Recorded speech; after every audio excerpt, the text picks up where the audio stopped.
right, let's do this one. Pretty sure I'm a curse. Let me qualify that. I making two videos and Ohio State not playing well based off of those two videos that make me a curse. The Cincinnati Bengals in 2016, right after their playoff season, struggled a lot. I made a series of videos on them on my old YouTube channel, which no longer exist.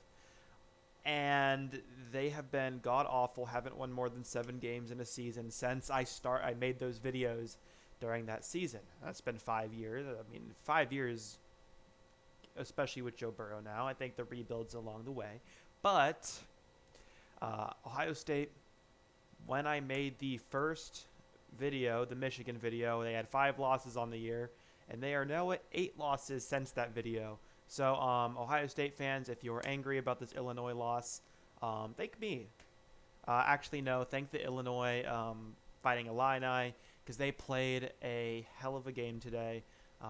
Another just really close fought battle by Ohio State that they had to drop. And again, and unlike the Michigan State game, I can't be angry about this one because it was a close game between two very very solid opponents who are going to be top 3 seeds, both of them in the NCAA tournament, barring an Ohio State loss to like a Northwestern or Minnesota, whoever they play in the first round.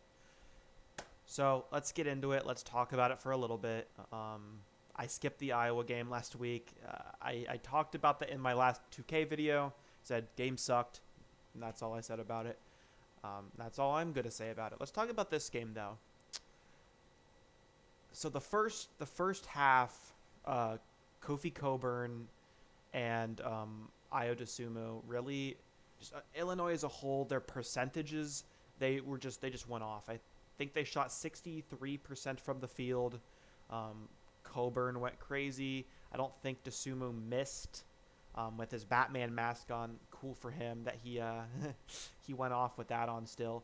Dosunmu had 19 points on the day, so he is a freak, and he's going to be a thing. And then also shout out to Andre Curbelo, I think's his name. He destroyed Ohio State. Both of Illinois' guards. I know Trent Frazier, I believe his name, is the other guard that usually plays, and he destroyed Michigan in the last game they played.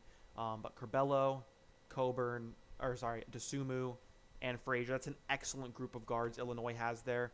And then Kofi Cockburn, Georgie, let me think. Let me look over here. Bezhanishvili are two really good bigs for this team as well. And Illinois is in a really good spot to make a move here. And I think it's probably going to come down to them and Michigan as far as who's going to win the Big Ten tournament. The only other team other than those two I think who even have a good shot is Iowa. So between those 3 teams, probably right there. So all of those players, excellent job for Illinois. Ohio State did not shoot like that in the first half, 62%, and they were only down 4. So things to like. And then Illinois, I don't know about the numbers, but they seem to have cooled off in the second half. They had more turnovers. They missed more shots. It was kind of hard to not miss more shots when I think they only missed like 4 2-point field goals in the first half, something ridiculous. But that's besides the point. E.J. Liddell pulls up in the second half for Ohio State. He says, "Hello, I'm still here." He goes off, has a great second half until the end of the game, obviously, where Ohio State doesn't know how to help themselves. We'll talk about that in a bit. Dwayne Washington, Justice Sueing. Justin Ahrens was back. He contributed a bit in this game as well. And then C.J. Walker keeping Ohio State in the game until E.J. Liddell made his emergence in the second half. And Ohio State was in a good spot. So, 68-64, 3.5 to go in this game. Ohio State has the lead.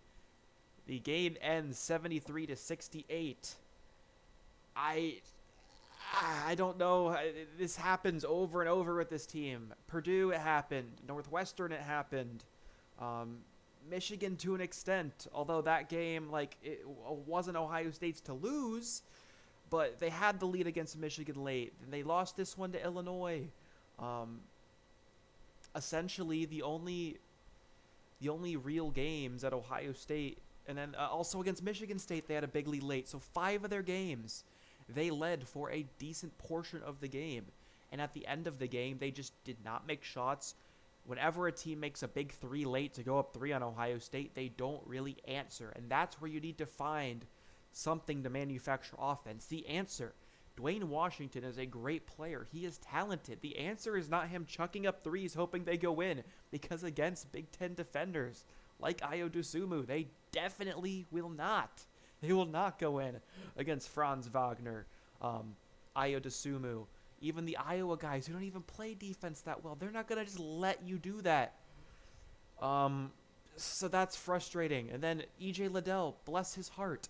He was a sharpshooter today. He hit a couple threes. He did what Ohio State needed to do to stay in the game. But hold on. I got to get up here. But the post, that's not going to win you basketball games, all right? Especially when there are good Big Ten defenders on you. I know that's his shot he likes. I know it was good earlier in the season. Stop going to that. All right? If you develop a hook shot like Kyle Young, or just drive to the basket, that's not a high percentage shot you're going to make every time. Go to that during the game, not at the end of the game. Oh, geez. Camera's out of focus. Now, hold on. All right, I think we're good. Let me just do that. There we go. Yeah, that's not what you do at the end of the game to win games. That's essentially what Ohio State did.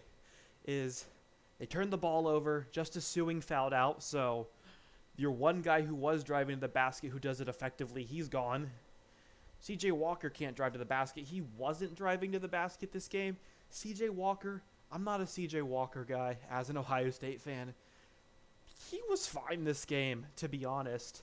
And so it came down to those two guys, Washington and Liddell again, as it does every game, trying to produce offense for themselves. What Chris Holtmann needs to do is they need to have these, especially with 2 timeouts left of this game, maybe not run set plays, because I know you don't just like run set plays in college basketball. You run plays out of sets. And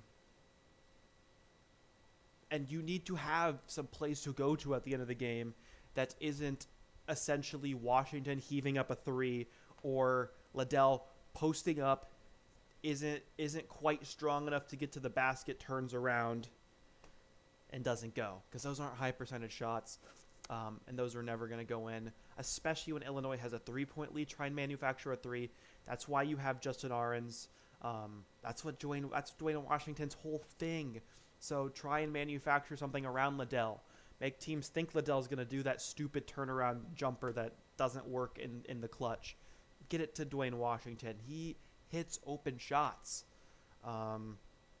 Before Justice Sueing fouled out, he can hit shots too, to an extent. So Ohio State just has to be smarter about how they go about things. They would have had this game if they did.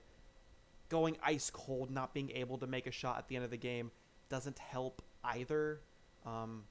But that really hurts at the end of the day. There was another game. There was a 4-point lead. They lost by 5 at the end and just didn't score down the stretch. I'll say it one more time. It happened in this game. Happened against Michigan. Happened against Purdue. Happened against Northwestern. As well as it happened against Michigan State. So this, there's Iowa, there's Minnesota, and there's the first Purdue game without EJ Liddell. Those are the only 3 games Ohio State wasn't super competitive in, and that's why I think this team is still going to be a decent team in March that I'm excited to watch. But until they figure out how to run an offense consistently, because there are times in the game where, like in the second half, they were going on Kofi Cockburn. They were drawing fouls on him. He didn't foul in the first half. Second half, they got 4 fouls in like 12 minutes on him, and that might have been suspect on the ref's part. There was some sus reffing on both sides, I think. Illinois fans might say it was very biased to Illinois. Ohio State fans might say it's biased to them. I think it was pretty bad refereeing both ways. But either way, they got things going. Zed Key was able to work on Kofi Coburn. Driving to the basket was working for a while for Washington and Liddell.